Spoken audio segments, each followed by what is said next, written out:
High বন্ধুরা, সবাই কেমন আছো? এই যে দেখো, এইগুলো আমার গাছের ফুল। আর এইগুলো হচ্ছে কিনে আনা হয়েছে। আর এই একটা পদ্ম ফুল, এটা কিনে আনা হয়েছে। আর এখানে লক্ষ্মী ঠাকুরটাকে আমি এই যে চন্দ্রমৃত্যু আর দিয়ে দুধ দিয়ে আমি স্নান করাচ্ছি লক্ষ্মীকে। আর এইসব জিনিসপত্র দেখো সব ছড়ানো ছিটে আছে, গুছাবো, ঠাকুর মশাই আসবে। আর আমার দেখো ঠাকুর ঘরটাকে আমি কি সুন্দর করে সাজাইছি।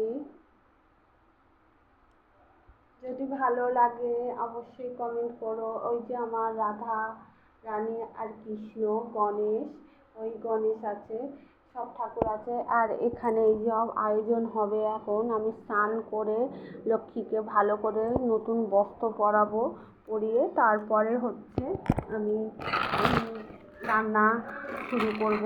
এটা হচ্ছে মা লক্ষ্মীর জামা। দেখো মা লক্ষ্মীর জামা কিরম হয়েছে অবশ্যই কমেন্ট করে জানিও। আর একটা ভালো কথা, লক্ষ্মী পুজোতে অবশ্যই তালের আঁটি অবশ্যই দিতে হয়, নাহলে ভালো লাগে না তালের আঁটি।